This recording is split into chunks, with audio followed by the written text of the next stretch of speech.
Bien,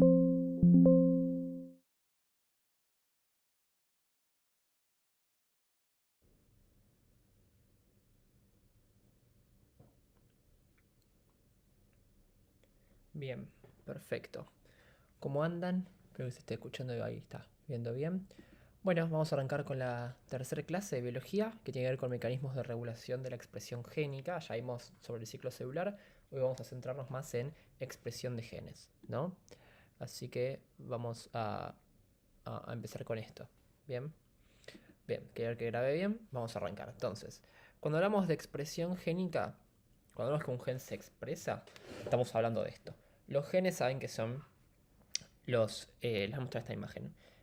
Los genes son segmentos específicos de ADN, secuencias de ADN que tienen la información, el código, ¿no? Para poder fabricar un ARN y o una proteína. ¿Sí?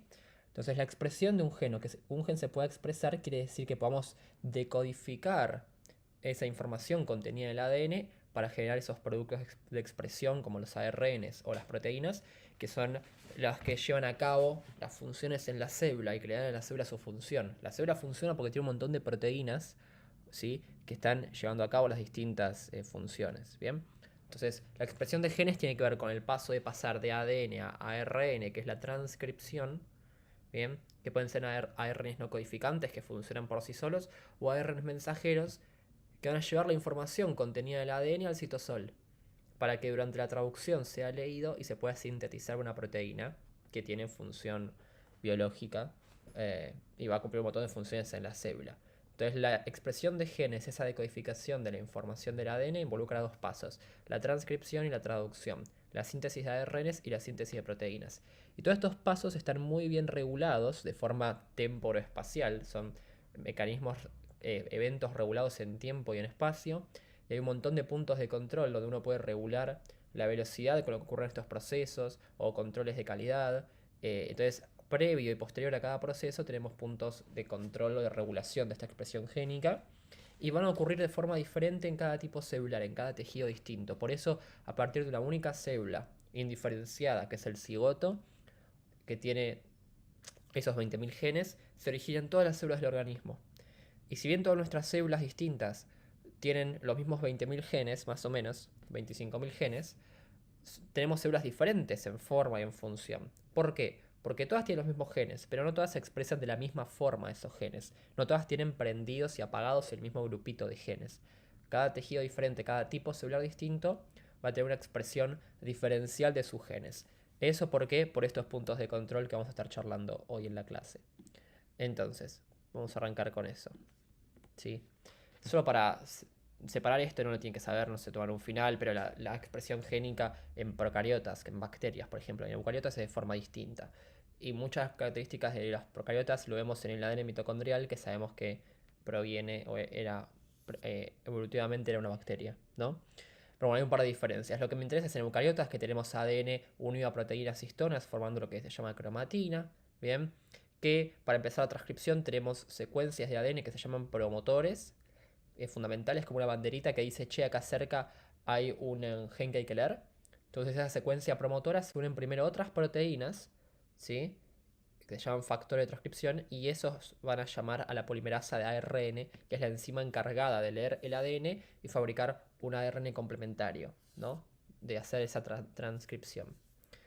Tenemos esos ARNs recién fabricados, o a medida que se van fabricando no funcionan, sino que, tienen que madurar, tienen que procesarse para poder protegerlos, que no sean degradados y que puedan salir del núcleo del citosol para poder ser leídos en la traducción y se haga un ribosoma. Se haga una proteína, perdón. Eso pasa con los ARNs mensajeros, que tienen mecanismos de maduración. Y los genes nuestros, eucariotas, están discontinuos, ¿no? Tenemos secuencias que importan y que no importan intercaladas, exones e intrones intercalados, que lo charlamos en la clase de mutaciones. Y esas secuencias que no son importantes en el se transcriben al ARN, pero hay que eliminarlas porque justamente no son importantes. Eso es el corte y empalme o splicing. Bien.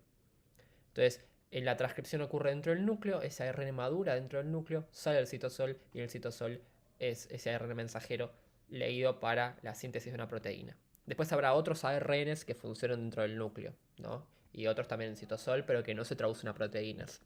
Acá muestra entonces cómo a partir de nuestros genes se transcriben a ARNs, esos ARNs van a madurar, ¿sí? Estos ARNs maduros van a salir al citosol, los mensajeros van a ser leídos por el ribosoma, que es la maquinaria que va a leer el ARN y sintetizar una cadena de aminoácidos, que es el polipéptido. Este polipéptido se va a plegar, va a adquirir su forma final y tenemos una proteína. Esas proteínas pueden cumplir función propiamente en el citosol, ahí donde se fabricaron. Pueden ir a cumplir función en otras organelas, el retículo, el Golgi, transportarse a la membrana, al exterior. Pueden ser proteínas que van al núcleo, pueden ser proteínas que van hacia la mitocondria, ¿sí? Y la mitocondria también tiene su maquinaria de expresión génica, tiene su cromosoma, su ADN circular, tiene muchas copias de ese ADN circular. Se transcribe a ARNs, se traducen a proteínas y esas proteínas, 13 proteínas puede fabricar, van a la membrana interna de la mitocondria solamente. Bien. Bueno, hay un montón de otros ARNs que no se traducen a proteínas, como los ARNs ribosomales, los de transferencia, ¿sí? Los ARNs que participan del splicing, de ayudar al mensajero a madurar. Bueno, ahora vamos a charlar un poquito de eso. Hablamos un poco de esta estructura, de esta anatomía de un gen humano cuando vimos la clase, la primera de genética.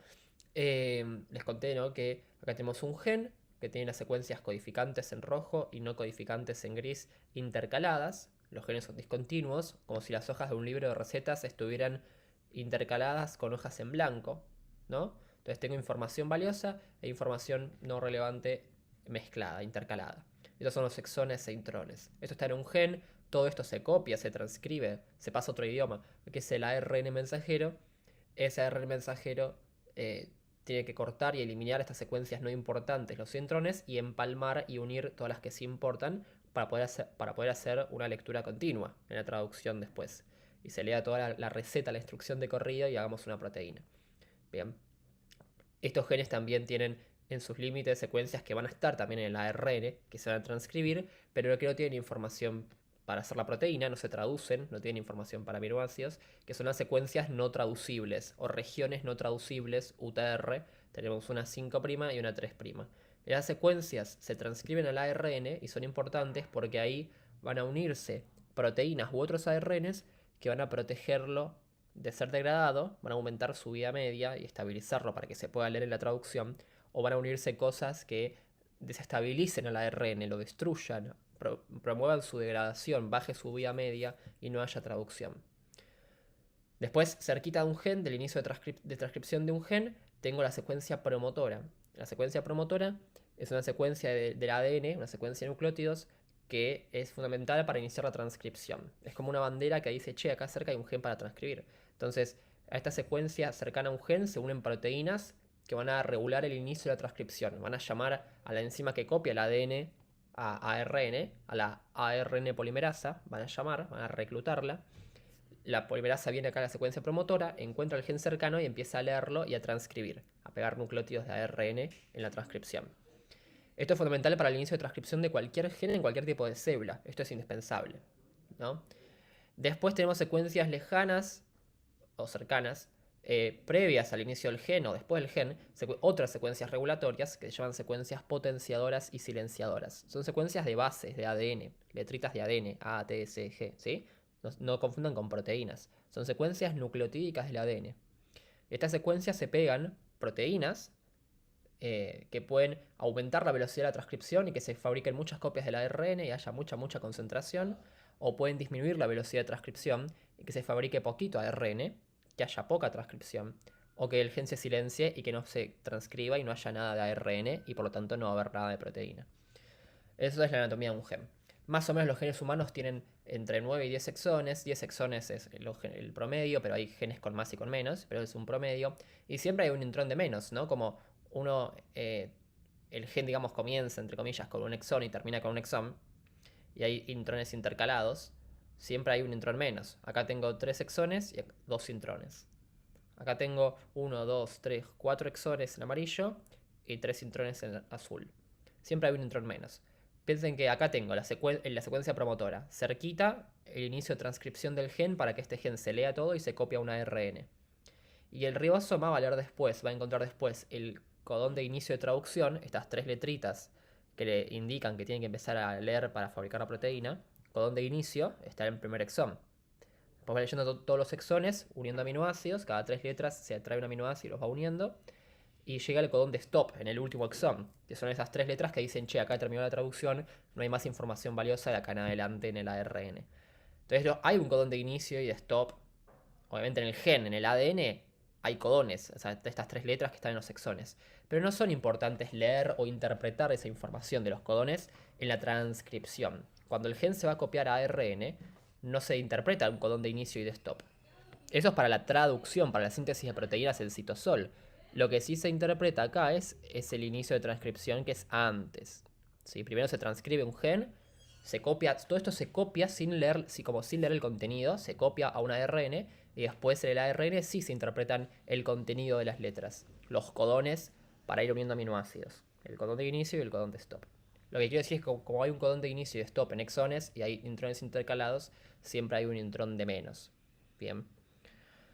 Bien, tenemos varios ARNs, como dije, los ARNs mensajeros son los archi-mega importantes que nombramos. ¿Por qué? Porque son los que llevan la información contenida del ADN al citosol, al ribosoma, para que lo lea y fabrique una proteína. ¿Sí? Perdón por el ruido que hay acá en mi casa. ¿Sí? A ver, bien. Perdón, ¿eh? Entonces, los ARNs mensajeros son los que se transcriben, ¿sí? Provienen del ADN, se transcriben y van a llevar la información de los exones al citosol para que se pueda leer y fabricar una proteína. ¿Sí? Tiene la información que codifica para proteínas. Después tenemos los ARNs de transferencia, que son los que están en el citosol y están unidos se unen a aminoácidos y van llevando esos aminoácidos al ribosoma, los van transfiriendo para que los una en la traducción, que la proteína es una cadena de aminoácidos. ARNs de transferencia. Los ARNs ribosomales se fabrican en el nucleolo, en una región puntual del núcleo, y se unen a proteínas, formando complejos de proteínas y ARNs, y forman a los ribosomas, que salen en el citosol y le dan los mensajeros para sintetizar proteínas. Hay otros ARNs, algunos no nos importan, pero son ARNs pequeños, se llaman por SN, son pequeños nucleares o pequeños nucleolares. ARNs chiquititos adentro del núcleo que ayudan a otros ARNs a madurar. Estos ayudan a madurar a los ribosomales, no nos interesan, pero los ARNs pequeños del núcleo ayudan a madurar al ARN mensajero. Forman parte de la maquinaria que hace el splicing. ¿Sí? Después hay otros ARNs que regulan la expresión de genes, que se encargan de silenciar genes en general, como los microARNs, los microRNAs o miRNAs. Son ARNs chiquititos que se pegan al ARN mensajero maduro en el citosol y pueden bloquear la traducción o inducir que el ARN sea degradado, con lo cual regulan negativamente la expresión génica, no permiten que haya traducción. No es algo negativo, o sea, eso es normal, puede que sea necesario incluso, ahora les cuento por qué. Bueno, estos ARNs no nos importan y hay ARNs largos no codificantes. Todos estos ARNs no son codificantes, no tienen información para hacer proteínas. Estos son chiquitos, estos son largos. Estos ARNs largos se encargan también de silenciar genes porque se pegan al ADN por complementariedad, no como estos que se pegan a los ARNs mensajeros maduros en citosol, sino que estos ARNs largos se pegan al ADN, ¿sí? Y se encargan de silenciar genes. Vimos el ejemplo de la clase anterior de genética del ARN CIST, ¿no? Que se prende, se activa, se expresa, se transcribe en un cromosoma X. Este ARN largo se va pegando al ADN del cromosoma X por complementariedad, y cuando se pega induce la compactación y el silenciamiento de ese cromosoma X, ¿sí? Entonces participa de la inactivación, de la ionización, ¿no? Y hay otros ARNs que nos importan, hablamos de la telomerasa, pero bueno, no importa. Bien, cuestión, todas las secuencias que estén después del inicio de la transcripción, o sea, todos los exones, intrones, todo eso, se llaman secuencias corriente abajo o río abajo, y lo que esté antes del principio del gen, que son las secuencias promotoras y otras, son las secuencias corriente arriba o río arriba, para que nos pongamos en contexto. Hay distintas ARNs polimerasas, al igual que vimos que había varias ADN polimerasas para copiar el ADN. Hay distintas ARNs polimerasas. La que quiero que se lleven en la memoria es la ARN Pol2, la polimerasa 2. Es la única encargada de sintetizar a los ARNs mensajeros, de transcribir a ARNs mensajeros. Y a muchos otros, ¿no? Pero es la única. Después, la 1 es la encargada de fabricar a los ribosomales, importante. Y la 3, bueno, fabrica otras cosas también. Los de transferencia, un ribosomal, no importa. Pero la 2 es la que fabrica el mensajero. Como siempre, las ARN polimerasas son en realidad complejos multiproteicos, no es una única proteína, son complejos de muchas proteínas juntitas, o sea, de muchas subunidades juntitas, ¿sí? Bueno, la POL2 es muy importante. Acá tenemos, ¿sí? La POL2, bien, que fabrica los mensajeros y también a los microRNs, es la misma polimerasa. La polimerasa 1 fabrica los ribosomales en el nucleolo. Bien. Bien, entonces, en cuanto a la maquinaria de transcripción, tenemos proteínas muy importantes que son los factores de transcripción, que son proteínas que tienen la capacidad de poder unirse al ADN, a secuencias específicas que reconocen. Esa es su propiedad distintiva. Son proteínas que no es que caen del cielo y se unen a la secuencia que se tienen que unir, sino que van buscando por el ADN, como este GIF, van buscando la secuencia que reconocen hasta que la encuentran y se activan. ¿Sí? Y se dan cuenta cuál es porque el ADN, depende de la secuencia que tenga, tiene distintas formas. La forma 3D del ADN, se llama la topología, es distinta. Entonces, el factor de transcripción reconoce una secuencia puntual y se activa. ¿Bien? Y hay factores de transcripción que pueden promover la transcripción o que pueden inhibir la transcripción. Por ejemplo, acá tengo cerquita de un gen, del inicio de un gen, secuencias de ADN promotoras, o el promotor, pero son secuencias de ADN, de letras. ¿Sí? A esas secuencias se pegan factores de transcripción basales o generales, ¿sí? Se llaman así. Los factores de transcripción basales se pegan a la secuencia promotora cerca del inicio de un gen y van a reclutar, a llamar a la ARN polimerasa 2. Y la polimerasa 2 encuentra el gen cercano y empieza a leer. Y empieza a transcribir, a fabricar el ARN. Con lo cual los factores basales son indispensables para el inicio de la transcripción de cualquier gen en cualquier célula. Fundamental. Esto va a ocurrir siempre y cuando la cromatina esté abierta, descompacta, laxa. Ven que acá tengo el ADN unido a proteínas histonas y hay espacio entre las histonas, ¿no? El ADN está desenrollado, hay espacio para que las proteínas de transcripción se puedan pegar, unir y haya transcripción.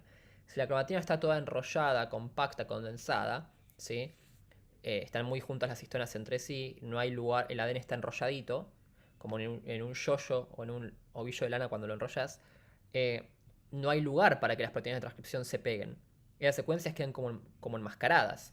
¿Sí? Están inaccesibles a las proteínas de la transcripción, con lo cual la transcripción está impedida o está reprimida. Y acá sí hay transcripción. Tiene que estar la cromatina abierta laxa, ¿no? Después habrá otras secuencias regulatorias, otros factores de transcripción diferentes que van a variar entre las células distintas y van a promover que ese gen se lea o no. O sea, por más que haya factores de transcripción basales y polimerasa, eso no es suficiente para que haya transcripción. Es necesario, recontra, pero no es suficiente, porque esa transcripción podría ser silenciada por otro factor de transcripción y otras secuencias.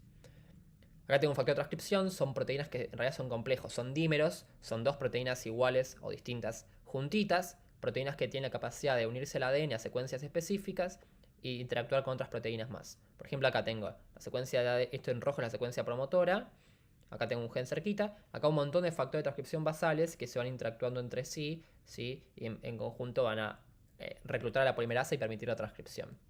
Bueno, esto no importa, muestra que los factores de transcripción tienen varias formitas, proteínas tienen proteínas de varias formas para encastrar con el ADN, no importa. Lo que sí está buena esta foto acá del Alberts que muestra la secuencia de ADN, ven, una base de timina y adenina, y cómo se puede unir, formar una unión, la base del ADN con aminoácidos de la proteína, del factor de transcripción. Está buenísimo eso. Bien, esto lo salteamos. Entonces, depende de la combinación de factores de transcripción, porque dije que son dos proteínas juntitas, son dímeros. Depende de cómo se combinen distintos factores de transcripción, pueden reconocer distintas secuencias de ADN y prender o apagar diferentes genes. ¿Sí? Bien, entonces, yo acá tengo el inicio de transcripción de un gen cerquita que queremos prender. Perdón, cualquiera dije. La secuencia promotora cerca de un gen, el gen que queremos transcribir. Y después otras secuencias regulatorias cercanas o lejanas. Acá el ADN en gris estaría plegadito, ¿no? Entonces, a la secuencia promotora cerca del inicio de transcripción de un gen se pegan factores de transcripción basales. Esos van a llamar a reclutar a la ARN POL2 para que se encuentre el gen cercano, lo empiece a leer y a transcribir y a fabricar el ARN y comience la transcripción. A secuencias, otras secuencias regulatorias que se llaman secuencias de ADN potenciadoras o enhancers, se van a pegar otros factores de transcripción que se llaman específicos. Y puntualmente son Factores de transcripción activadores, ¿sí? O proteínas activadoras. Entonces, esos factores de transcripción específicos que se pegan a secuencias potenciadoras, enhancers, van a promover que ocurra la transcripción, van a potenciar esa transcripción, van a inducir que aumente la velocidad de la tasa de la transcripción, que se lea más rápido ese gen, más veces, entonces se fabriquen muchas copias de ARN, haya mucha concentración de ARN. ¿Por qué hacen eso? Porque van a reclutar a enzimas que lo que van a llevar es a abrir la cromatina, desenrollarla, descompactarla y que ese gen se pueda leer mejor, básicamente. Pero por otro lado, puede también que haya secuencias de ADN silenciadoras o silencers. Esas secuencias de ADN se pegan también factores de transcripción específicos, pero represores se llaman, o proteínas represores. Y esos factores específicos, si se pegan a secuencias silenciadoras, van a llamar a enzimas que van a hacer que se compacte la cromatina, que se enrolle, que se cierre. Y que ese gen se lea cada vez menos, que disminuya la velocidad de transcripción, porque si está la cromatina cerradita, es como, es como ir en un auto por un camino de ripios. Tenés que ir lento, ¿no? Un camino todo con piedras. Entonces la polimerasa va leyendo cada vez más lento, porque tiene obstáculos para leer si está la cromatina cerrada. Más lento, más lento, más lento, hasta que no puede leer más porque está muy enrollado el ADN y ese gen queda silenciado. ¿Sí? O pueden directamente inducir que se compacte la cromatina para que ni siquiera lleguen a venir los factores basales al promotor, la polimerasa, para que ni siquiera llegue la maquinaria esa de inicio. Entonces, hay factores de transcripción basales para el inicio de la transcripción que reclutan la polimerasa y factores específicos que se pegan a secuencias potenciadoras o silenciadoras y pueden aumentar o disminuir la velocidad de transcripción reclutando enzimas que cambian la compactación de la cromatina. Quiero que se acuerden eso.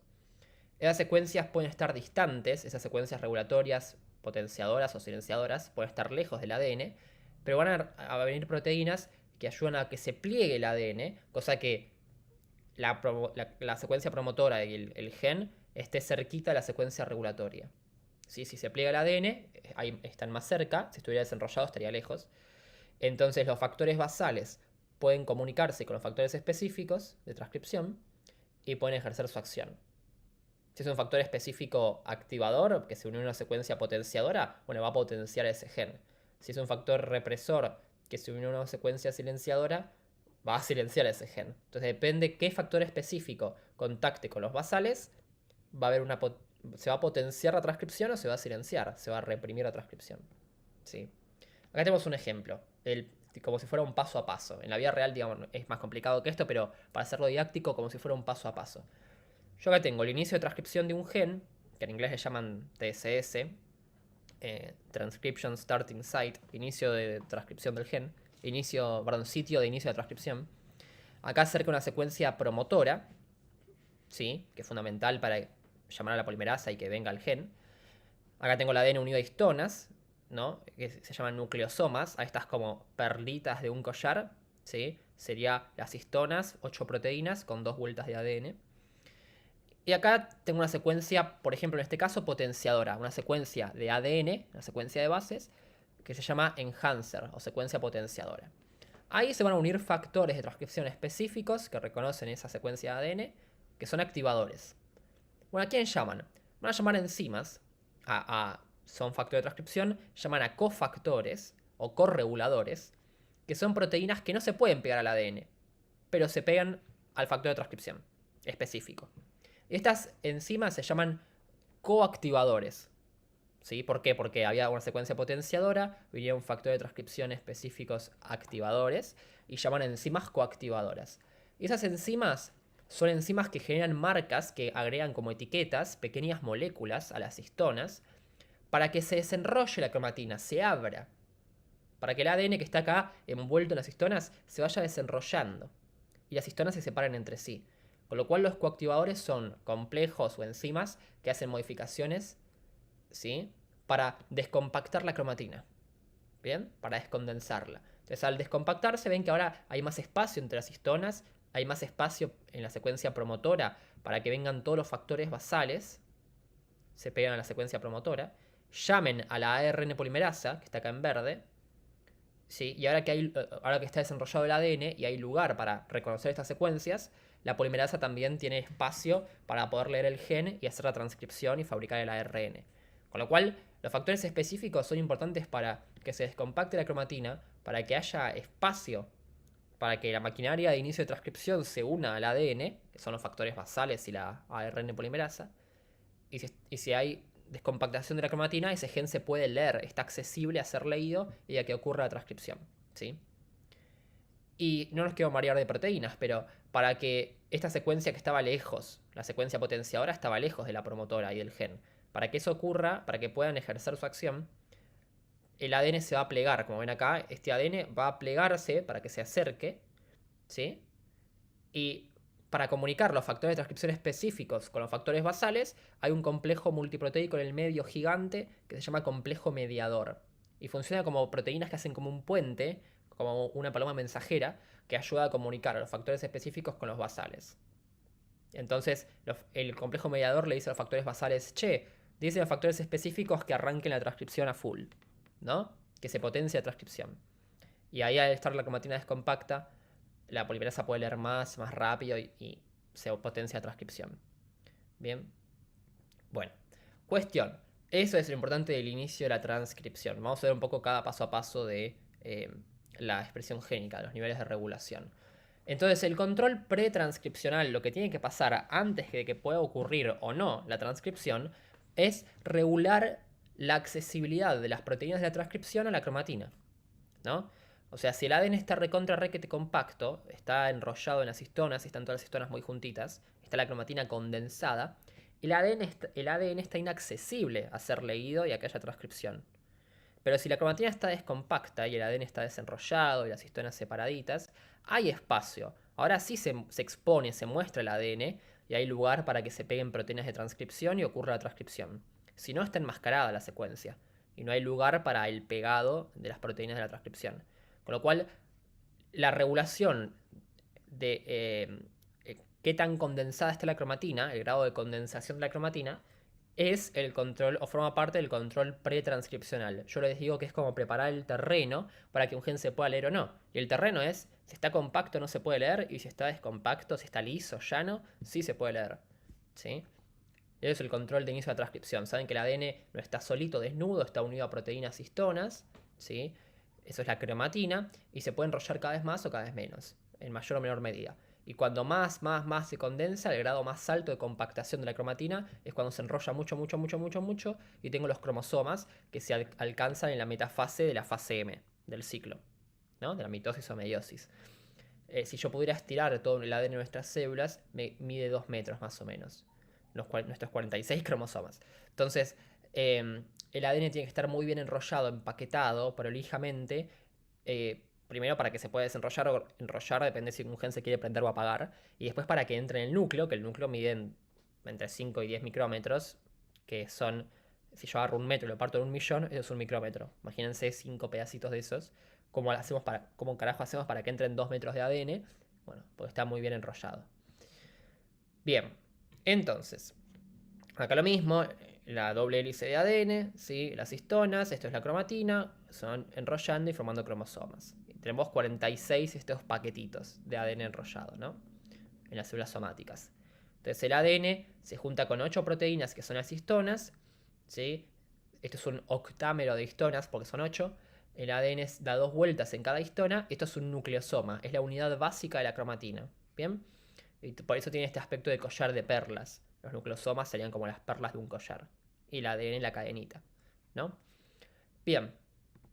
Entonces, puede ser que esos nucleosomas estén todos muy juntitos y no esté accesible la secuencia de ADN a ser leída por las proteínas de transcripción, con lo cual, a mayor compactación de cromatina, menos expresión de genes, ¿sí? Y al revés, si está descompacto el ADN, se desenrolla de las histonas y las secuencias se pueden leer, y hay espacio entre las histonas, esas secuencias están accesibles a ser leídas durante la transcripción. Esa menor compactación, más expresión génica. ¿Sí? Y ese regulado de si está compacto o descompacto el ADN se alcanza por cambios epigenéticos. Cuando hablamos de cambios epigenéticos, son cambios por encima de la genética. O sea, un cambio genético es cambiar la secuencia de letras del ADN, hacer mutaciones.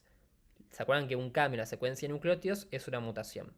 Bueno, los cambios epigenéticos son cambios que no alteran la secuencia de letras del ADN, sino que son cambios en el prendido o apagado de genes. Son cambios que regulan la expresión del gen. No cambian la estructura del ADN, sino si el gen está prendido o apagado. ¿Sí? Y son cambios que pueden ser estables en toda la vida de la célula y que pueden ser heredables a las células hijas. Y muchos de estos cambios de prendido o apagado de genes son heredables de una generación a otra de individuos, de personas, de padres a hijos, ¿no? Y dependen del entorno, de los estímulos ambientales, tanto del entorno dentro de la célula, como de la matriz extracelular, de las señales del ambiente de la célula, como el ambiente externo nuestro, ¿no? Toxinas del ambiente, ¿sí? Factores ambientales que están en el aire, en el agua, en la nutrición, el estilo de vida como el ejercicio, el sueño, el estrés. Todas esas cosas pueden cambiar la expresión de nuestros genes, el prendido o apagado de genes, ¿sí? Y es algo que es reversible, que puede ir cambiando a lo largo de la vida.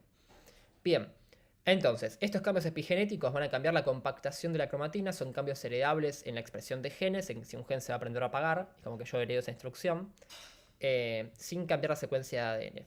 Bien, ¿cómo se hace? Hay dos maneras diferentes de cambiar la compactación de la cromatina. O hay enzimas que agregan o sacan etiquetitas, pequeñas marcas, moléculas chiquitas a las histonas o al ADN para que se compacte o descompacte, o hay complejos remodeladores de la cromatina, que son complejos que no hacen marquitas. ¿Vieron la acetilación, metilación?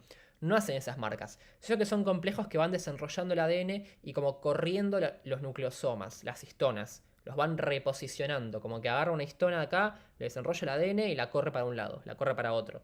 Y así puede ser que vayan abriendo paso, porque van desarrollando el ADN, van abriendo paso a la polimerasa para que pueda transcribir. O al revés, o van enrollando y juntando los nucleosomas para cerrarle el paso y que no pueda transcribir. Bueno, esto que no depende de cambios de agregado de etiquetas, moléculas chiquitas, esto es la remodelación de la cromatina. Cambiar la compactación sin marquitas, y esto depende de gasto de energía, gasto de ATP. Y la otra forma es con enzimas que hacen marcas covalentes, agregado de moléculas a las histonas y al ADN. Acetilación, metilación, es eso. Pero ambas cosas llevan a regular si se inicia o no la transcripción. Entonces es un control pretranscripcional, ¿no? Que regula el terreno para que un gen se pueda leer o no. Entonces, cambios epigenéticos. Tenemos cambios en las histonas. Estas 8 proteínas histonas que dije, en las cuales el ADN se enrolla, tienen como colitas, tienen cadenas de aminoácidos que sobresalen. Estas colas de las histonas se les pueden agregar pequeñas moléculas, etiquetas, marcas químicas, como grupos químicos que se llaman acetilos, grupos metilos, grupos fosfatos. Entonces uno puede acetilar, metilar, fosforilar las histonas, y depende de la marca que pongamos y en dónde la pongamos, en qué aminoácido de estas colitas, se va a compactar más la cromatina o se va a descompactar, ¿sí? Y lo mismo con el ADN. El ADN directamente se le pueden pegar etiquetas a las letras del ADN, a las citosinas solamente. La única marca que se puede hacer es la metilación, el agregado de grupos metilos, ¿sí? Bien, entonces, esto es lo mismo, esto es lo mismo. Entonces, hay distintas marcas, modificaciones posttraduccionales de histonas. ¿Por qué digo posttraduccional? Porque las histonas son proteínas que ya se han fabricado, ya fueron traducidas en el citosol. Se plegaron bien, maduraron, son proteínas maduras que fueron del citosol al núcleo y se asociaron al ADN. O sea, son proteínas ya fabricadas, ya traducidas, ya maduras. Si yo esta proteína ya fabricada le agrego una etiqueta o le saco, la estoy modificando posttraduccionalmente. ¿Se acuerdan que todavía charlamos de, no sé, en ciclo celular, la unión de las ciclinas a las quinasas es un cambio posttraduccional? O la degradación de la proteína por el proteasoma. O cuando la quinasa fosforila a otra proteína, a alguien, le pega un fosfato, una pequeña molécula a otra proteína. Eso es un cambio posttraduccional. Bueno, acá también, esta histona es una proteína ya madura que le estamos pegando o sacando etiquetas. Bueno, entonces las modificaciones covalentes de histonas o las modificaciones epigenéticas en histonas son cambios posttraduccionales para la histona, ¿sí? Entonces yo puedo agregar distintas etiquetas químicas. Las histonas en sus colitas de aminoácidos tienen carga eléctrica positiva. El ADN saben que tiene carga eléctrica negativa por los grupos fosfato que tiene. Entonces se enrolla bien, son complementarios. La histona se enrolla al ADN, ¿sí? Acá lo ven, ¿ven? Tengo las colitas positivas de las histonas que se enrollan al ADN que es negativo. Si yo agrego una etiquetita, una pequeña molécula que se llama grupo acetilo, una pequeña molécula, esta modificación se llama acetilación, le pego eso a la colita de la histona, se pierde la afinidad, se dice que se neutraliza la carga, no importa, pero la histona pierde la afinidad por el ADN y el ADN se desenrolla, ¿sí? O sea que la acetilación permite abrir, acetilar abre la cromatina, ¿sí? Permite descompactar, descondensar la cromatina, ¿bien? Y al descondensarse, ahí está, ¿ven? Cuando yo acetilo, se descompacta la cromatina, el ADN se desenrolla, se separan las histonas, los nucleosomas. Entonces, la acetilación es una marca que permite la transcripción, ¿sí? Las regiones de ADN acetiladas son transcripcionalmente activas, ¿sí? Cuando hay cromatina con acetilación, esos genes se pueden transcribir, se pueden leer. Pero son cambios reversibles. Yo esa marca podría sacarla, eliminarla, hacer una desacetilación. Y al sacar la marca se revierte el estado. O sea, la cromatina, la histona se agarra de vuelta al ADN, se enrolla de vuelta, se juntan. Entonces se compacta la cromatina. Entonces la desacetilación lleva a que se compacte la cromatina y que los genes queden silenciados, no se puedan leer. ¿Sí? Entonces yo puedo acetilar. Si yo quiero abrir un gen, o sea que un gen se prenda, ¿qué tengo que hacer? Vienen factores de transcripción específicos. Se unen a secuencias potenciadoras de ADN y llaman a enzimas que acetilan, que se las conoce como acetiltransferasas de histonas. Las enzimas acetilan las histonas, desenrolla el ADN y el gen se puede leer. Vienen los factores basales, la polimerasa, y el gen se puede leer. Si yo quiero silenciar un gen, llamo a una desacetilasa de histonas, que son enzimas que sacan estas marquitas, estos grupitos químicos, desacetilan las histonas, y la cromatina se compacta nuevamente y los genes quedan silenciados, reprimidos y no hay transcripción. Y los genes quedan silenciados, ¿sí? Bien. Acá ven cómo la acetilación de histonas, el agregado de moléculas a las colas de las histonas, desenrolla la cromatina, descompacta. Y los genes se pueden leer, quedan accesibles a la maquinaria de transcripción. Y cuando yo desacetilo, cuando saco esa molécula, se enrolla la cromatina y los genes quedan silenciados. Lo contrario, ¿sí? Otra marca que tenemos es la metilación, que es la marca contraria. Es el agregado de unas pequeñas moléculas, grupos metilos. Cuando yo agrego esa etiqueta, ese grupo metilo, ¿sí? Lo que va a pasar es que se va a compactar la cromatina. Es una marca que reprime, que silencia la transcripción, que inhibe la transcripción. Si uno metila las histonas, compacta la cromatina. Si yo desmetilo las histonas, si saco esos grupitos químicos, se va a abrir la cromatina, se va a descondensar y los genes se van a poder leer, van a estar accesibles a ser leídos en la transcripción. Es lo contrario de lo que dijimos antes, ¿no? Bien, fosforilación no nos interesa. Entonces, hay como dije, varias histonas, 8 histonas juntitas. Cada una tiene su colita de aminoácidos. Y entonces depende en qué aminoácido peguemos la marquita, la acetilación, metilación, depende en dónde hagamos la marca, puede que se compacte o se descompacte la cromatina. Eso se llama código histona, al código de todas las marcas que hay. Entonces, en general, las metilaciones son marcas que silencian genes, son marcas que reprimen el paso, ¿no? Que llevan a que se compacte la cromatina y los genes queden silenciados. Y la acetilación de histonas son marquitas que permiten la transcripción, que hacen que se descompacte la cromatina, se desenrolle y los genes se puedan leer y estén accesibles y son marcas permisivas para la transcripción, ¿sí? O incluso un mismo aminoácido de una colita de histonas puede ser o acetilado o metilado, pero es excluyente, o sea, no puedo hacer las dos cosas a la vez. Saco una marca y pongo la otra, o saco una marca y pongo la otra, ¿sí? Bien. Por eso la metilación de ADN, la metilación de histonas, lo que hace es que como está metilado ese aminoácido, no se pueda pegar la marca para acetilar. Si está metilado, no se puede acetilar. Con lo cual, eso ayuda a que la cromatina esté compacta, quede compacta. Acá vemos, esta foto me gusta del Albert, está buena. Acá vemos las histonas con sus colitas, en rojo el ADN. Acá una secuencia promotora. La caja TATA, una secuencia promotora conocida en mamíferos, es timina, adenina, timina, adenina. Bueno, esta es la secuencia promotora acerca de un gen. Y acá una secuencia potenciadora, por ejemplo, enhancer, ¿sí? De ADN. A esta secuencia de ADN se van a pegar factores de transcripción específicos. ¿A quién llaman? A un coactivador, que es una enzima que hace una marquita para abrir la cromatina. Por ejemplo, esta enzima, ven que no se pega al ADN, se pega al factor de transcripción. Esta enzima, como por ejemplo, sería la enzima que acetila, la acetiltransferasa de histonas. Va a pegar esa molécula chiquita, ese grupo acetilo, a la colita de la histona, y al estar acetilada se va a desenrollar, ¿sí? Van a haber complejos que reconocen la marquita, que reconocen la acetilación, enzimas que leen la marca e interpretan que tienen que desenrollar el ADN, descompactar la cromatina. Entonces la transcripción puede ocurrir. ¿Se entiende? Entonces vienen factores de transcripción específicos a secuencias regulatorias, llamaron un coactivador, que es la enzima que hace modificaciones que descompactan la cromatina. Esa modificación, esa marca, es reconocida por enzimas lectoras y se descompacta la cromatina y la transcripción puede ocurrir porque está el ADN descompacto desenrollado, ¿sí? Entonces hay enzimas epigenéticas que son escritoras, las enzimas que pegan la marquita, o enzimas writers en inglés, como la acetiltransferasa, la metiltransferasa, son las enzimas que agregan la marca química a la histona. Hay enzimas borradoras, o erasers, que son las enzimas que sacan esa marca, por ejemplo las enzimas que desacetilan, que desmetilan.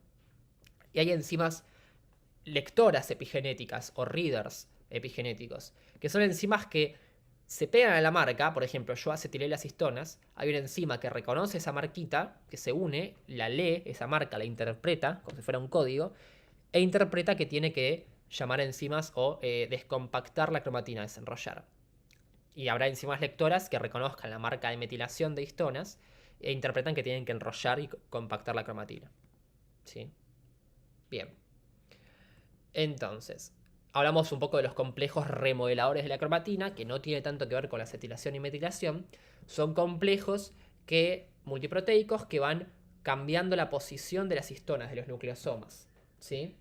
Estos complejos lo van haciendo eso con gasto de ATP, con gasto de energía, ¿sí?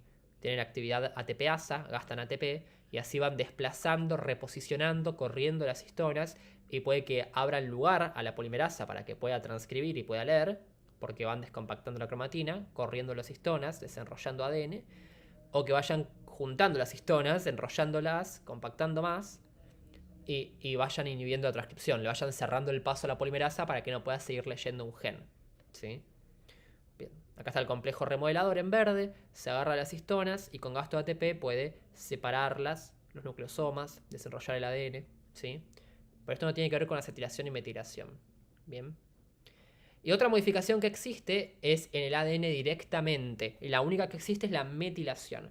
El ADN puede estar muy metilado o poco metilado o no metilado.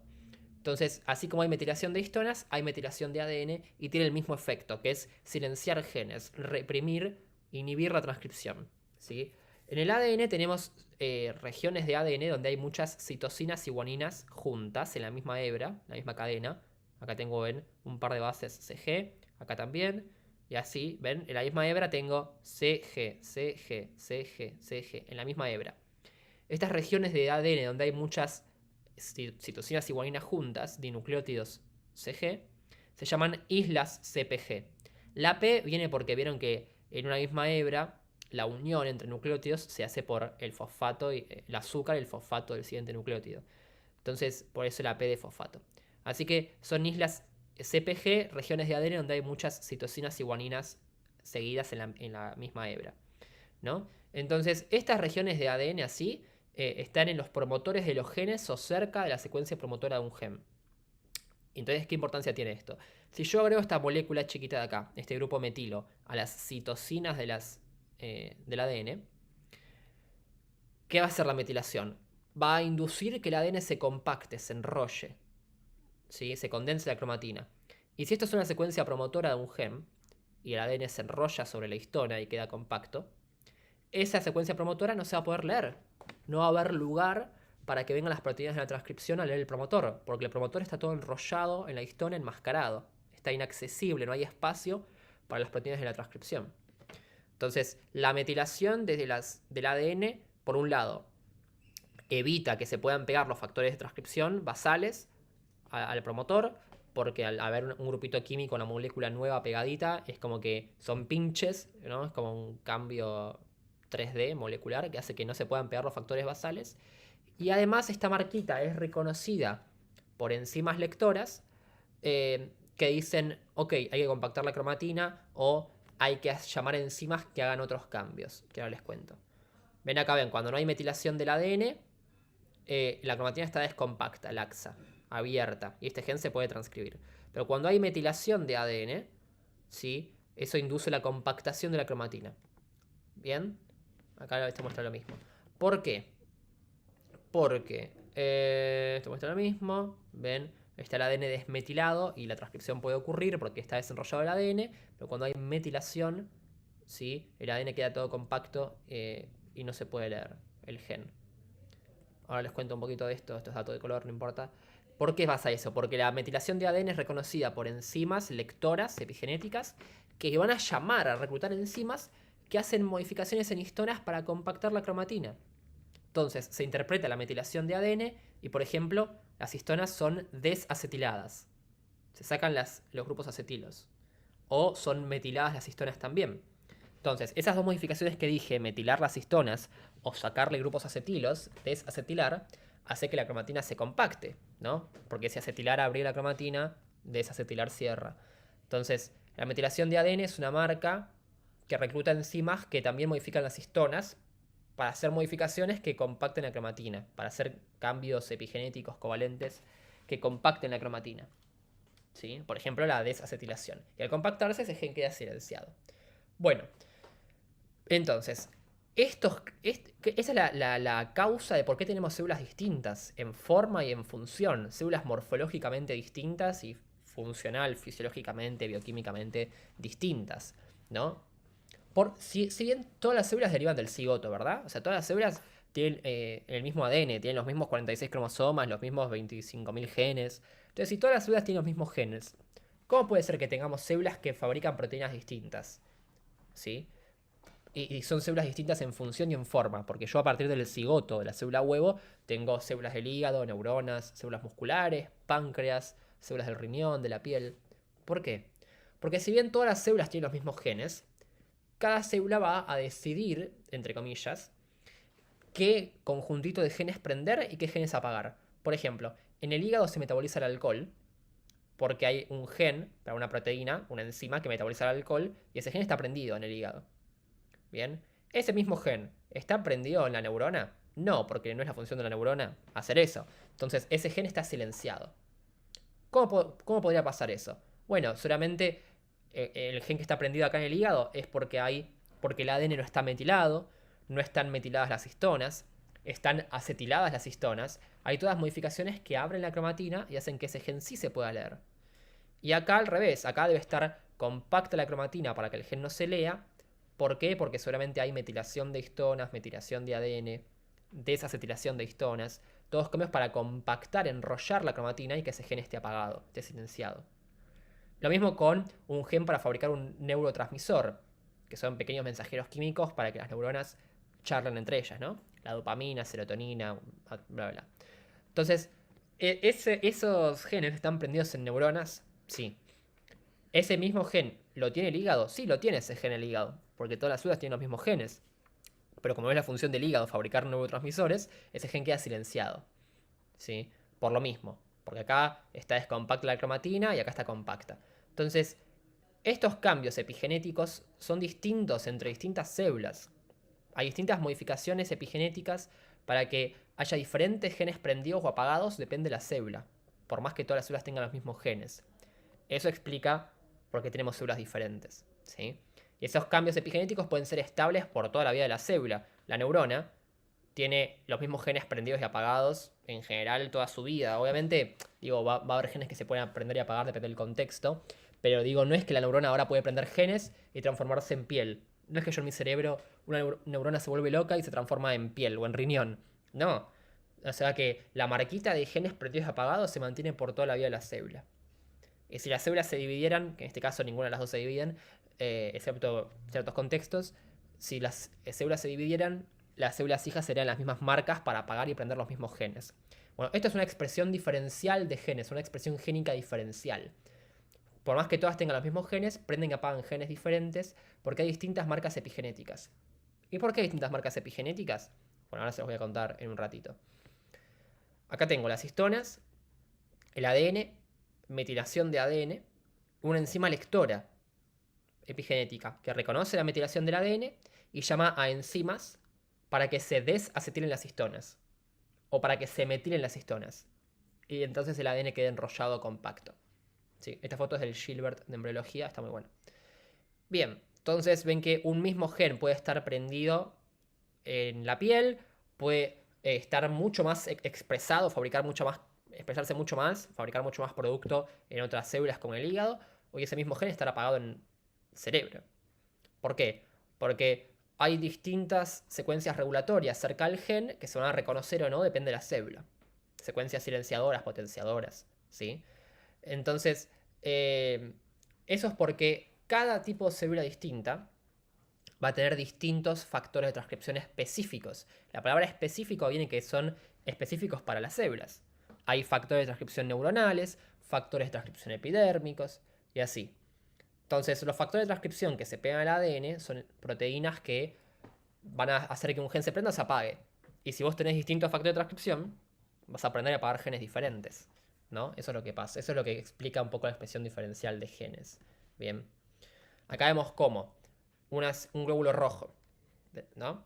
Un eritrocito, tiene el gen prendido para la hemoglobina, que transporta oxígeno en la sangre. Ese mismo gen está presente en otras células, pero está apagado porque no es la función de células del páncreas fabricar hemoglobina, ¿sí? Ni funciones del lente, digamos, del ojo fabricar hemoglobina. No. ¿Sí? Este gen, la cristalina, se prende en estas células del ojo y no en otros tejidos. El gen de la insulina se prende en las células beta del páncreas y no en otras células. Entonces todas las células tienen los mismos genes, ¿sí? Pero van a aprender a apagar genes diferentes. Después hay genes que se prenden en todas las células, que son los genes constitutivos o domésticos, que son importantes para cualquier célula. Por ejemplo, para fabricar ARNs ribosomales. Y bueno, todas las células requieren ribosomas. O para fabricar histonas, o actina, o microtúbulos. Bueno, eso es fundamental para cualquier célula. Pero después hay genes distintos, prendidos y apagados, ¿sí? Este muestra lo mismo. Entonces, a partir de una célula indiferenciada, que es la célula huevo, ¿sí? Va a ir dividiéndose y originar todas las células del cuerpo.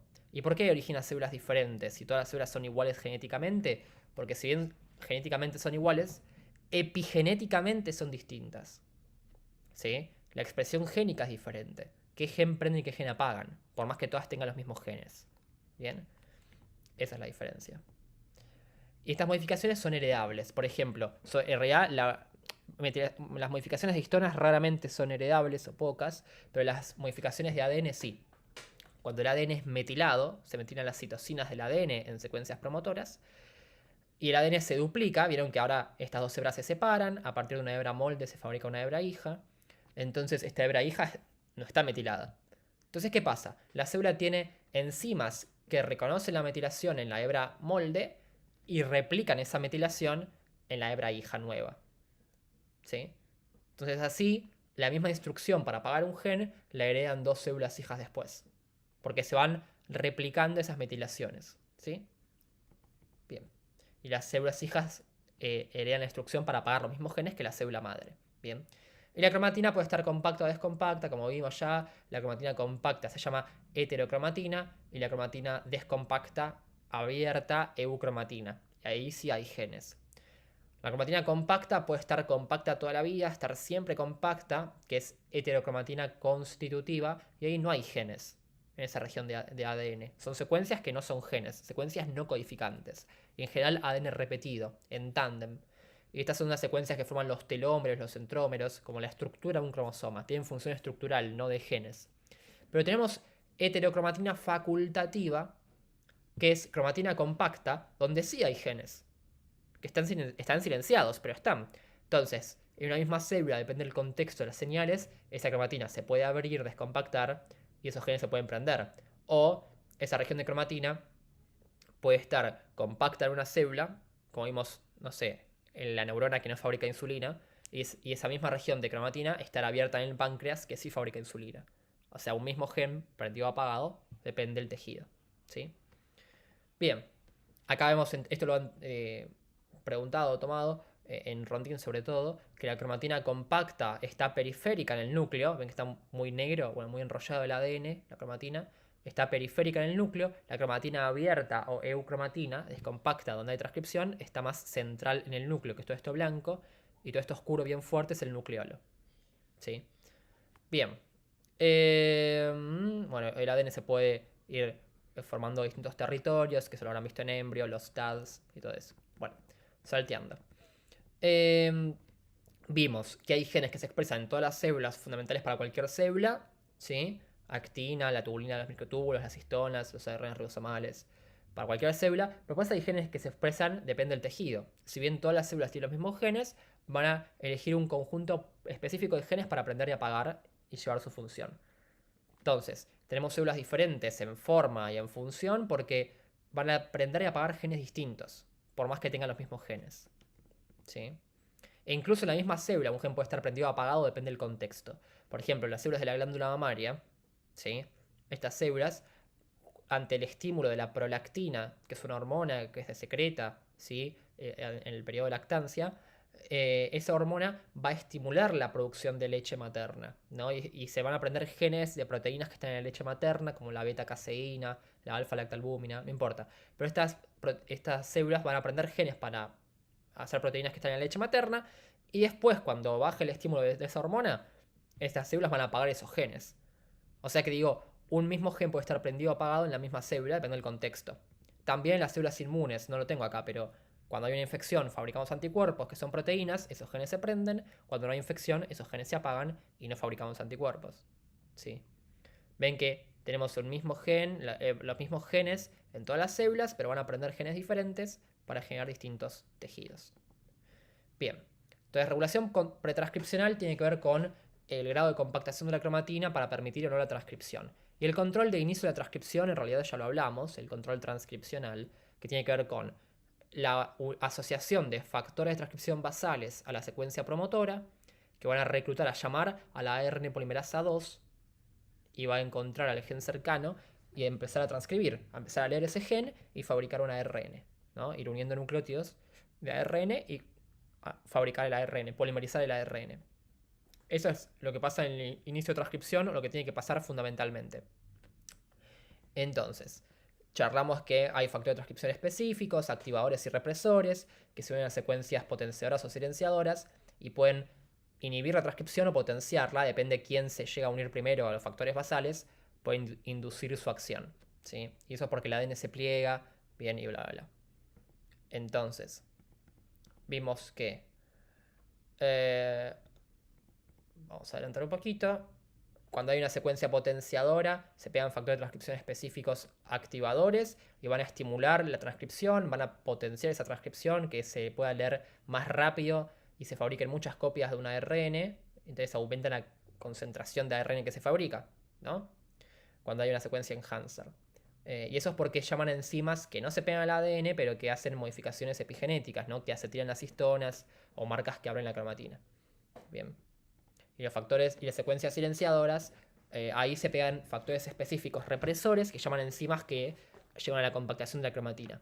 Entonces yo tengo un montón de secuencias regulatorias, potenciadoras, silenciadoras y un montón de factores de transcripción específicos distintos. Depende cuál se une primero y cuál contacta primero con la maquinaria de inicio de transcripción, con los factores basales, la polimerasa, va a ser el que gane, el que ejerza su acción, digamos.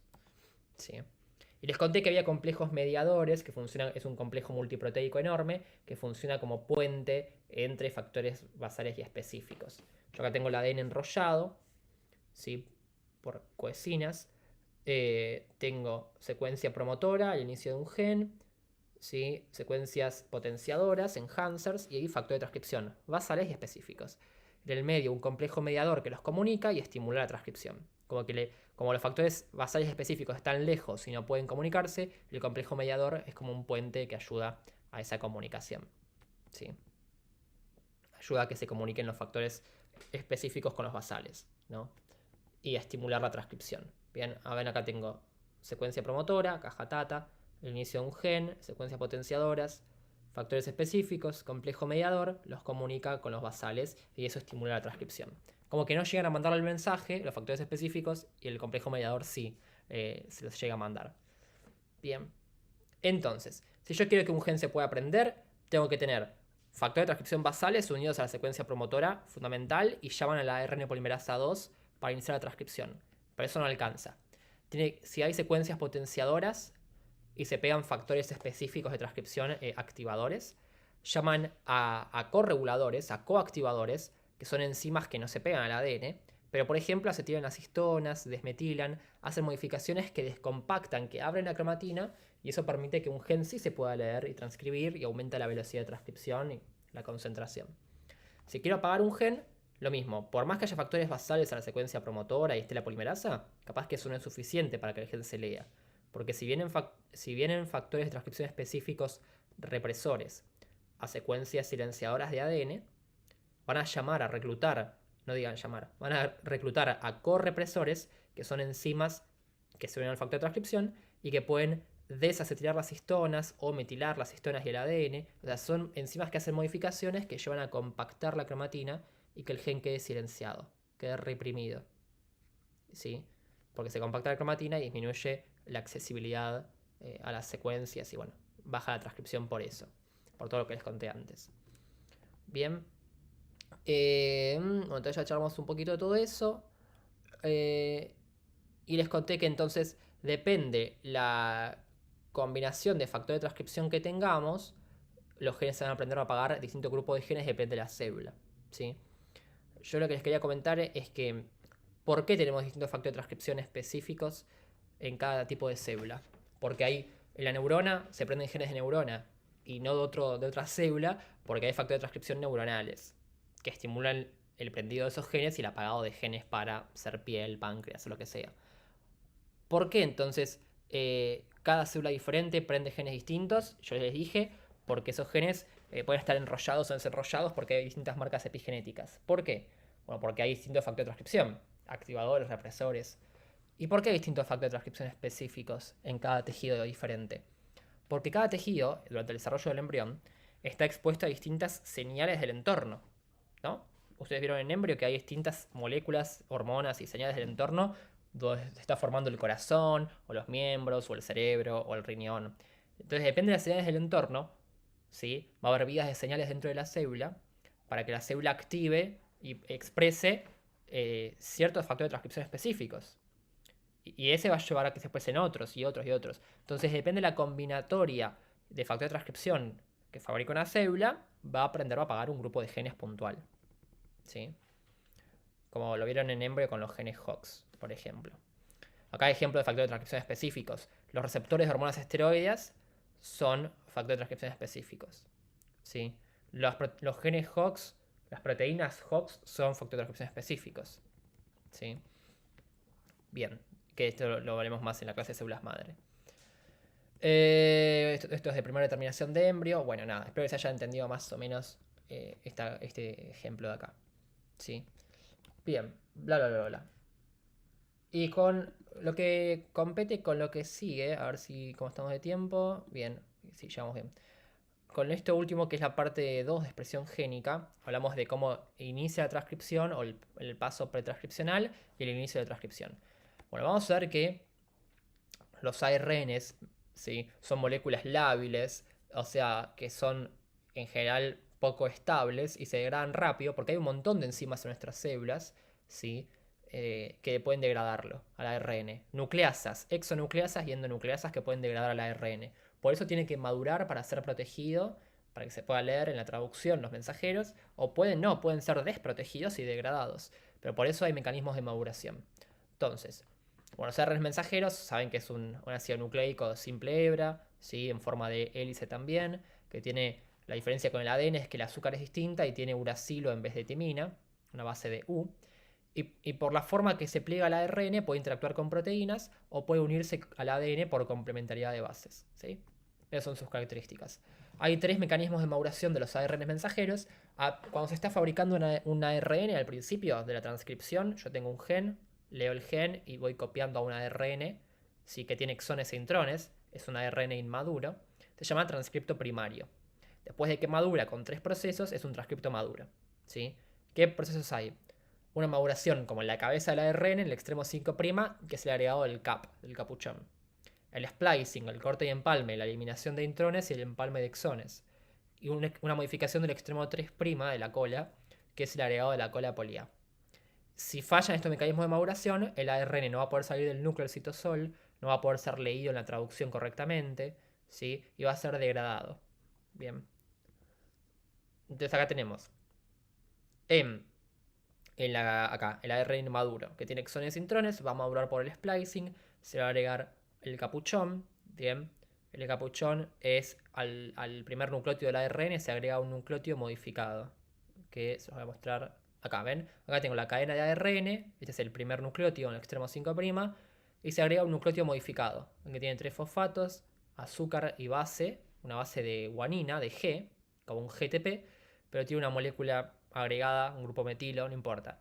A esta molécula modificada, este nucleótido modificado se llama 7-metilguanosina. ¿Sí? Se agrega en la cabeza del ARN en el extremo 5' y a ese nucleótido modificado se une un complejo multiproteico que se llama CBC, complejo de unión al capuchón en inglés. Esto es el capping, el agregado de un capuchón, el capping, se llama este proceso. Y todos estos procesos de maduración del ARN son cotranscripcionales. ¿Sí? Son cotranscripcionales porque ocurren simultáneamente a la transcripción. Cuando la polimerasa de ARN va leyendo el gen, el ADN, y transcribiendo y alargando a este ARN, al mismo tiempo que se va fabricando, va madurando a la vez. Se le agrega el capuchón antes que termine de transcribirse, va ocurriendo el splicing a medida que se va alargando el ARN. Son mecanismos cotranscripcionales. No digan post-transcripcionales. No es que el ARN se fabrica y después madura. Madura a la vez. ¿Sí? ¿Para qué se hace este capuchón acá? Bueno, este capuchón primero que evita que el ARN sea degradado por este extremo, que sea reconocido y degradado por exonucleasas, en el extremo 5'. Además, este capuchón es reconocido por el complejo del poro del núcleo. ¿Vieron los poros del núcleo? Bueno, el complejo del poro nuclear reconoce a ARNs maduros correctamente con un capuchón. Entonces agarran y sacan el ARN del núcleo del citosol para que pueda ser leído en la traducción. El ARN mensajero, ¿no? Y este capuchón va a interactuar, o se van a unir una parte del ribosoma, que se llama su unidad menor, se va a unir al capuchón y después va a encontrar el codón de inicio y empezar a traducir. O sea que es un control de calidad porque es reconocido para exportar al ARN fuera del núcleo y es reconocido por el ribosoma para iniciar la traducción. Como controles de calidad son, ¿no? Si el ARN no tiene capuchón, no es exportado y no es traducido. En el otro extremo, en el extremo 3', se agrega una cadena de muchos nucleótidos de adenina. Es una cadena como de 200 nucleótidos de adenina. ¿Sí? Y esta cadena de adeninas se unen proteínas de unión a poli A. Estas proteínas van como enrollándose o tapizando al ARN mensajero y para que sea protegido por nucleasas que lo degraden, se lo coman por este extremo. ¿Sí? Esta cadena de nucleótidos poli A es fabricada por una polimerasa distinta a las que les conté antes. Una polimerasa que puede polimerizar sin molde, digamos. O sea que no está la instrucción en el gen, en el ADN, para hacer la cola poli A. ¿Sí? Bien. Y después les conté que los genes nuestros eucariotas son discontinuos. Las secuencias valiosas, importantes, codificantes, están interrumpidas, intercaladas por intrones, que son secuencias de ADN y de ARN después, que no son importantes. Sí que son los intrones. Entonces, este gen se va a copiar a un ARN, se va a transcribir todo, exones e intrones, y cuando el ARN madura, estas secuencias no importantes, los intrones, van a cortarse y degradarse, y los exones se van a empalmar, a sellar, para que quede todo continuo la secuencia, la codificación.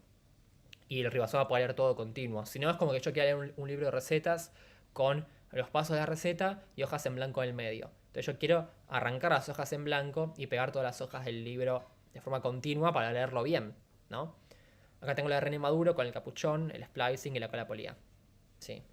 Bien, acá ven cómo el ARN se va plegando, los exones se acercan, se corta al intrón, queda como un lazo, los exones se sellan, el intrón es degradado. Eso ocurre en el splicing y ocurre porque hay unas secuencias de ADN y obviamente en el ARN que se transcribieron, secuencias de nucleótidos, de letras, ¿ven? Que son las secuencias de splicing o sitios de splicing que están en el límite entre intrones y exones. Yo les conté en la clase de mutaciones que estas secuencias que hay en el intrón podrían mutar y podría alterarse el splicing. Hay enfermedades genéticas que se causan porque falla el splicing, ¿sí? O sea que uno puede pensar, bueno, si muta el intrón no pasa nada porque se degrada. Todo bien, ni me entero si muta el intrón. No, sí te enterás, porque si mutan los extremos del intrón, estas secuencias son las que se reconocen para que se dé bien el splicing. Entonces, si la secuencia está mutada y no se reconoce bien, el splicing va a ocurrir de forma anómala y eso va a hacer que se produzca una proteína rara o muy cortita o muy larga y eso va a ser problemas, básicamente. Entonces, Las secuencias de splicing son reconocidas por una maquinaria de proteínas, proteínas con ARNs, que se llama spliciosoma, todo el conjunto de esa máquina que hace el splicing, ¿sí? Está acá. Todo este conjunto de máquinas que se pegan a las secuencias del splicing, acercan los exones entre sí, cortan el intrón, ¿sí? Y sellan los exones. Esa maquinaria de splicing está compuesta por proteínas y ARNs chiquititos, que se llaman ARNs pequeños nucleares, o snRNAs en inglés. Entonces, este es un conjunto de proteínas y ARNs, o sea, son conjuntos de ribonucleoproteínas, ¿sí? Esta es la abreviatura, SNURPs en inglés. El conjunto de toda esta maquinaria es el spliciosoma, ¿sí? No importa. Bueno, acá ven cómo tengo un gen en negro que se está leyendo muchas veces y fabricando muchas copias de ARNs en rosa. Y estos plegamientos acá, estos circulitos, son los lacitos de intrones que se están cortando, ¿sí? Bien, acá vemos cómo la polimerasa está leyendo el gen y copiando y transcribiendo un ARN con exones e intrones que están en verde, los exones en amarillo. Acá viene la maquinaria, la spliciosoma, que se pega a las secuencias de splicing en los límites del intrón. Van a ir acercando los exones, ¿ven? Van a pegar el intrón para que quede como un lazo, como un anillo, digamos, ¿no? Formado, y lo van a cortar para que se despliegue.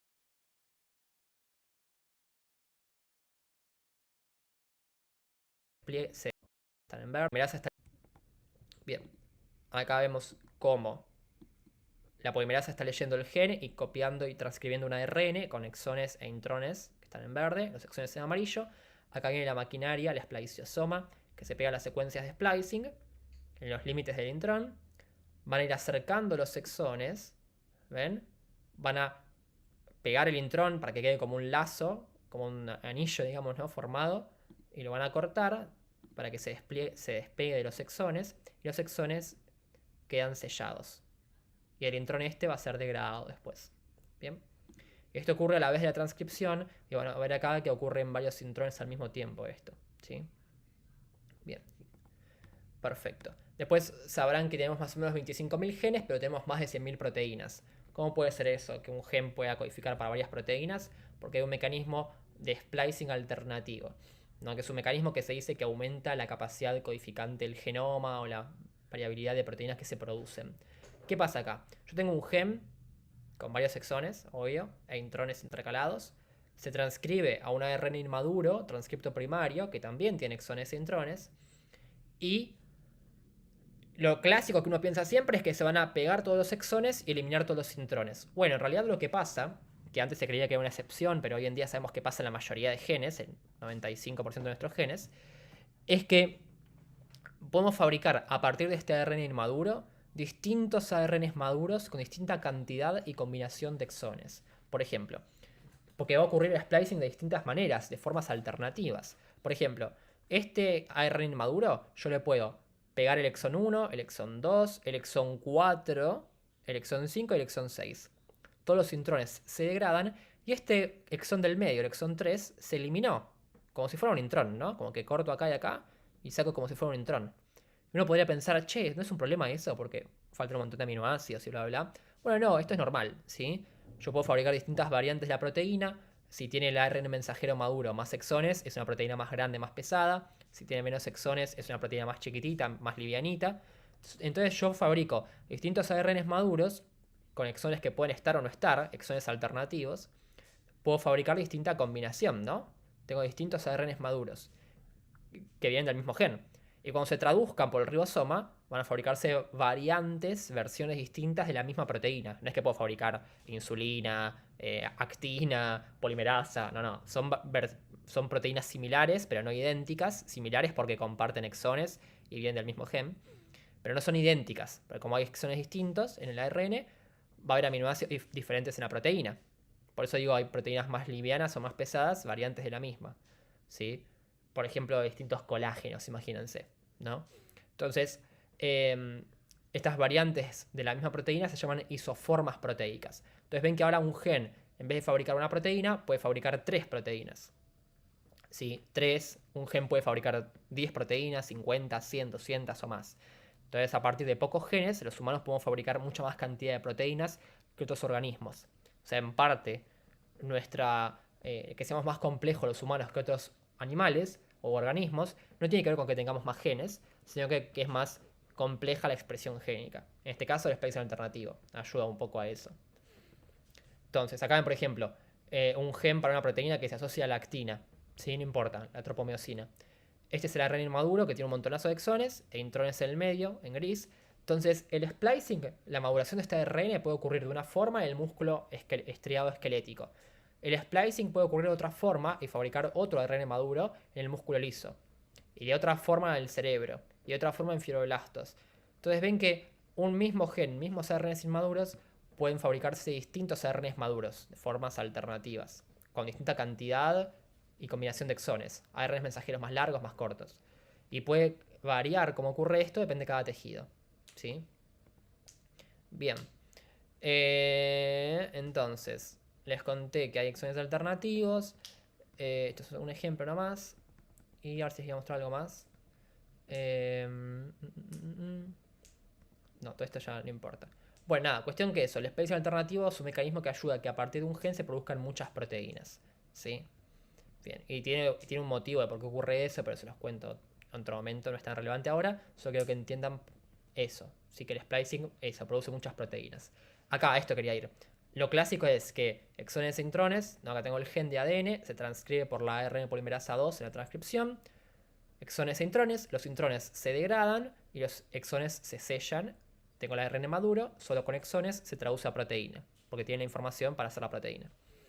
En el splicing alternativo ahora tengo exones alternativos, exones que pueden estar incluidos o pueden excluirse del ARN maduro. Entonces a partir del mismo gen y de dos copias iguales de ARNs inmaduros, ¿sí? Porque piensen que un gen se lee muchas veces, como dije antes, y se copian muchos ARNs inmaduros iguales del mismo gen. Entonces a partir de los mismos transcriptos primarios, uno puede madurar de una forma y otro ARN maduro que es igual, madurar de otra forma distinta. O sea, lo que está cambiando es la maduración. Entonces, a partir de transcriptos primarios iguales, se producen diferentes transcriptos maduros, ARNs maduros distintos, por splicing, con distinta cantidad o combinación de exones. Y cuando se traduzcan, se producen variantes isoformas de la proteína. Este que tiene un exón de más hace una proteína más grande, más pesada, y este hace una variante de la proteína menos pesada, más livianita, porque le falta un exón, entonces la proteína es más corta. Pero son dos variantes funcionales, buenas, de la misma proteína. ¿Sí?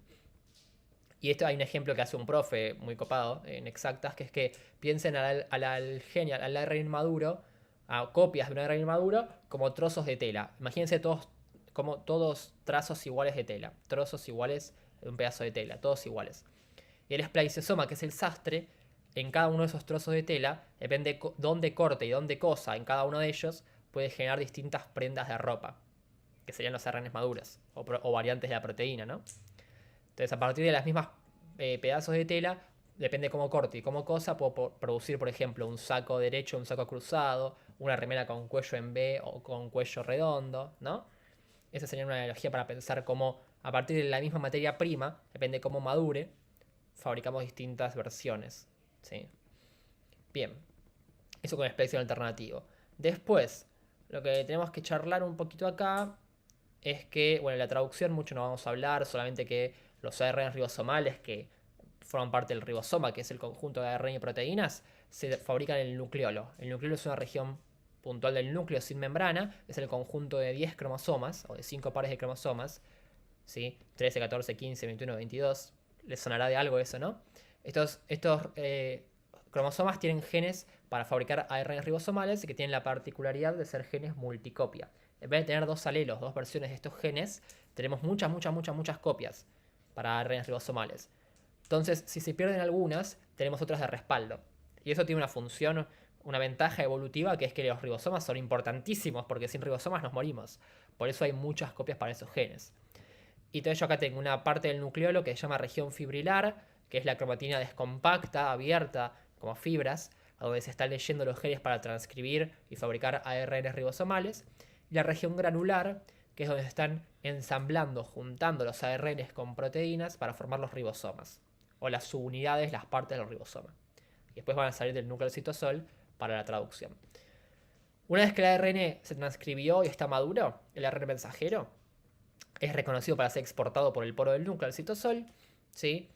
Y va a ocurrir el inicio de traducción. Esto mucho no es tan importante, se los cuento rápido. La traducción inicia porque hay una parte del ribosoma, la subunidad menor, es un conjunto de proteínas y ARN ribosomales, que van a reconocer el capuchón, el cap del ARN mensajero.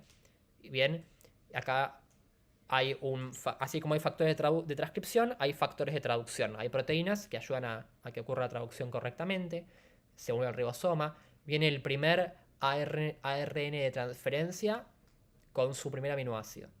Entonces, cuando el ribosoma se va corriendo, va leyendo por el ARN mensajero, encuentra el codón de inicio, AUG, estas 3 letras del primer exón dicen, che, acá inicia la receta. Y acá se pega por complementariedad de bases el ARN de transferencia, que es complementario, que tendría, digamos, UAC, ¿no? Y trajo su primer aminoácido, que es la metionina. O sea, estas letras, si se codificara el código, AUG codifica para este aminoácido de metionina, ¿no? Así como el código Morse son golpecitos que simbolizan letras, ¿no? Bueno, después viene la otra parte del ribosoma, la subunidad mayor, y va corriéndose leyendo al mensajero, y en estos bolsillos, tiene como 3 bolsillos el ribosoma, 3 agujeros, donde van ingresando nuevos ARNs de transferencia, complementarios al mensajero, y el ribosoma se encarga de hacer la unión entre aminoácidos, de catalizar la unión entre aminoácidos. Entonces el ribosoma se sigue moviendo, se sigue desplazando y hace un bolsillito nuevo para que vengan nuevos ARNs de transferencia con sus aminoácidos, los viejos se van, y el ribosoma va catalizando la unión entre aminoácidos, va alargando la cadena de aminoácidos, o sea, el polipéptido, ¿sí?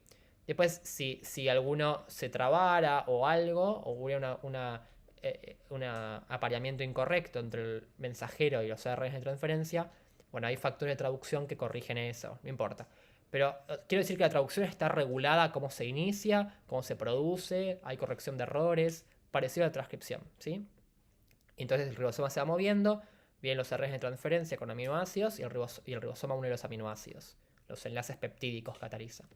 Y cuando llega el codón de stop, hay 3 codones de stop posibles. Son codones que no tienen información para traer aminoácidos. Entonces a este codón de stop se unen factores de terminación, proteínas, que no dejan espacio para nuevos ARNs de transferencia con aminoácidos. Así que acá se desensambla toda la maquinaria. Se separan las unidades del ribosoma, se va el ARN de transferencia y queda la proteína unida, todos los aminoácidos seguiditos, continuos, ¿sí? Porque se reconoció el stop del ARN. Quiere decir el stop, che, de acá en adelante no hay secuencias importantes para la proteína, ¿sí? Bien. Y acá tenemos las proteínas que se traducen, que hay un montón. Tenemos una variabilidad de proteínas estructurales, enzimas, ¿sí? Proteínas que están en lisosomas, en citosol, en de todo. Proteínas que llevan oxígeno, proteínas que se unen al ADN, ¿no? Bueno, no importa, de todo. Cuestión.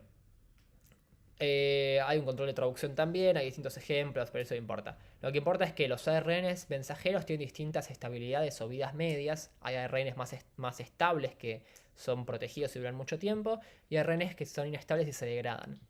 Entonces, ¿qué cambia en esta estabilidad de los mensajeros? Bueno, les conté que los ARNs tienen el capuchón, la cola poli A, todos los exones pegaditos, y secuencias que se llaman secuencias 5 y 3' UTRs, o regiones no traducibles. Son secuencias que estaban en el ADN y se transcribieron acá al ARN y están en el ARN maduro, pero no tienen información para la proteína, no se traducen. ¿Y qué función tienen estas secuencias? Bueno, a estas secuencias se van a pegar proteínas u otros ARNs chiquititos, estas secuencias, UTR, que pueden proteger y estabilizar al mensajero para que no sea degradado y se pueda leer en la traducción, o pueden estimular que sea degradado para que no se traduzca, no haya traducción. Entonces, estas secuencias regulan la vida media, la estabilidad del mensajero, ¿sí? Por más que no sean traducibles.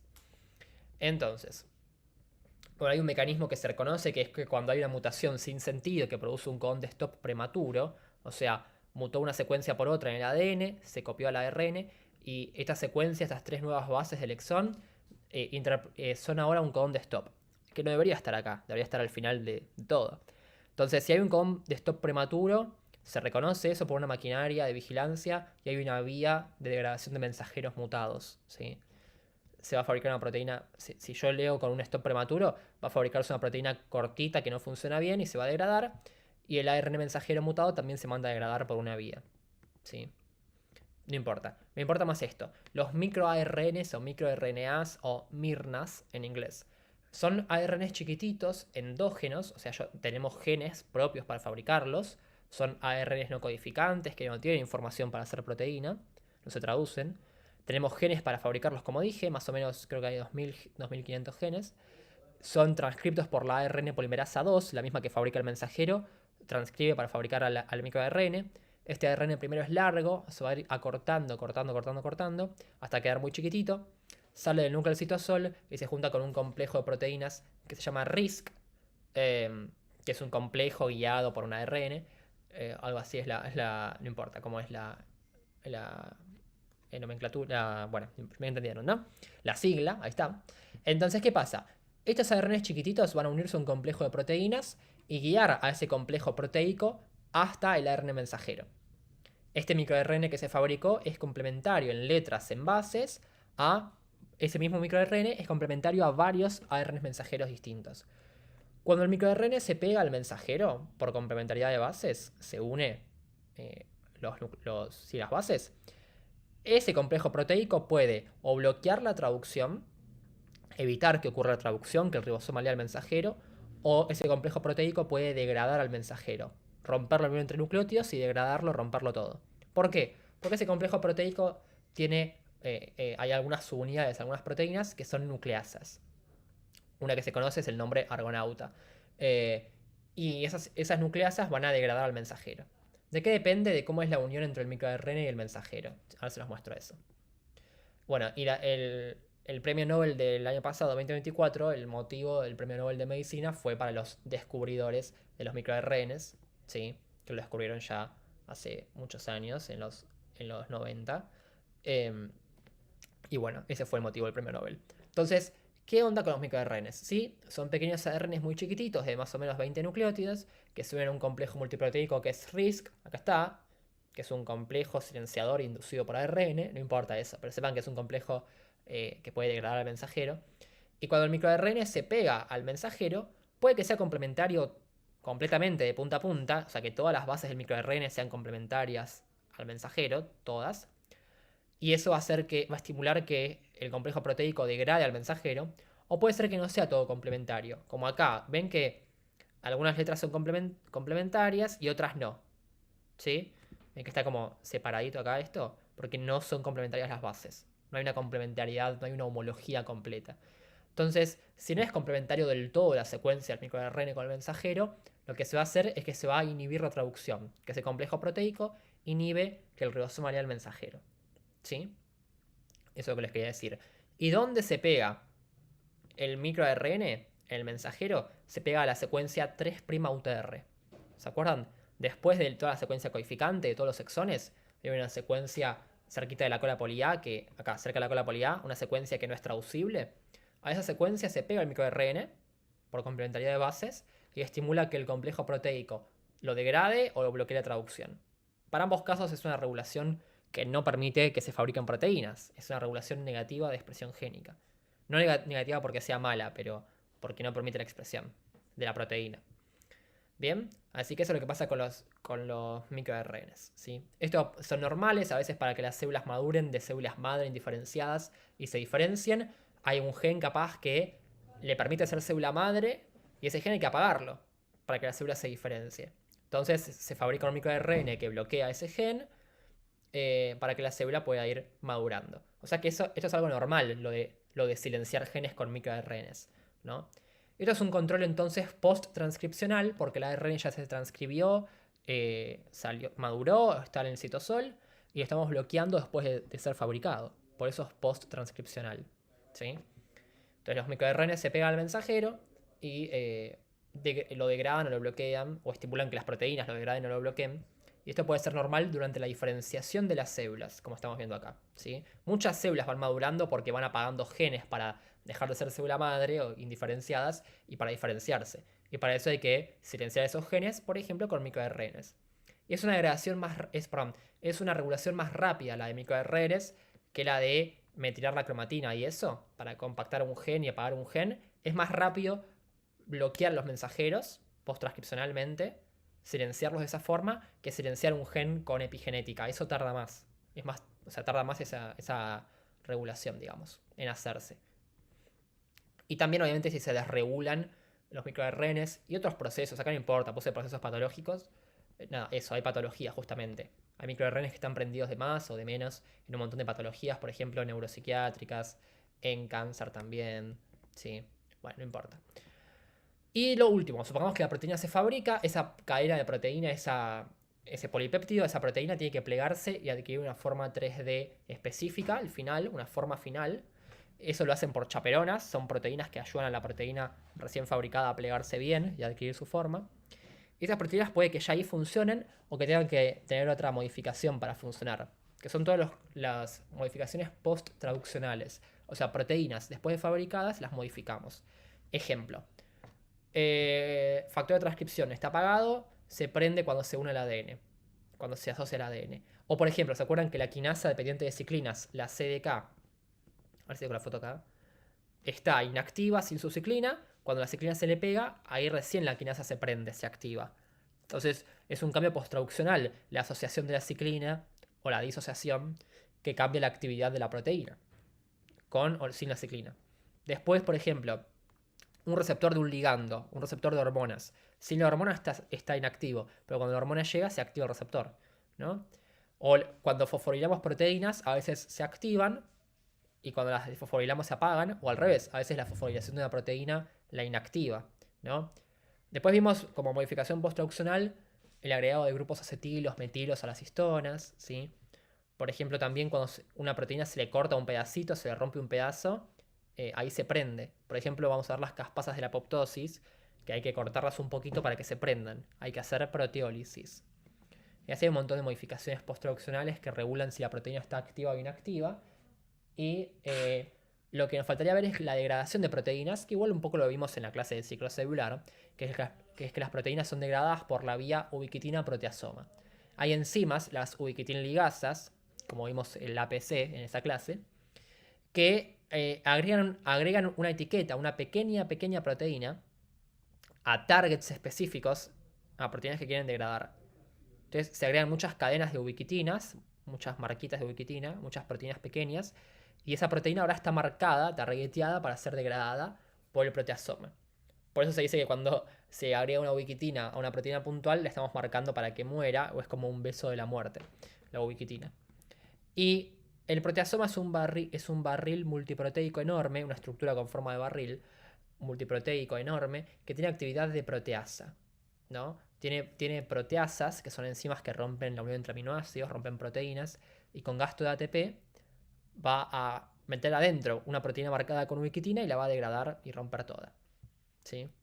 Y esta es la vía de degradación. Acá ven, ubiquitin ligasas, agregan ubiquitinas a una proteína puntual, ingresa al proteasoma y es degradado en pequeñas cadenitas, péptidos, y después se rompe en pequeños aminoácidos que se pueden reciclar en traducciones.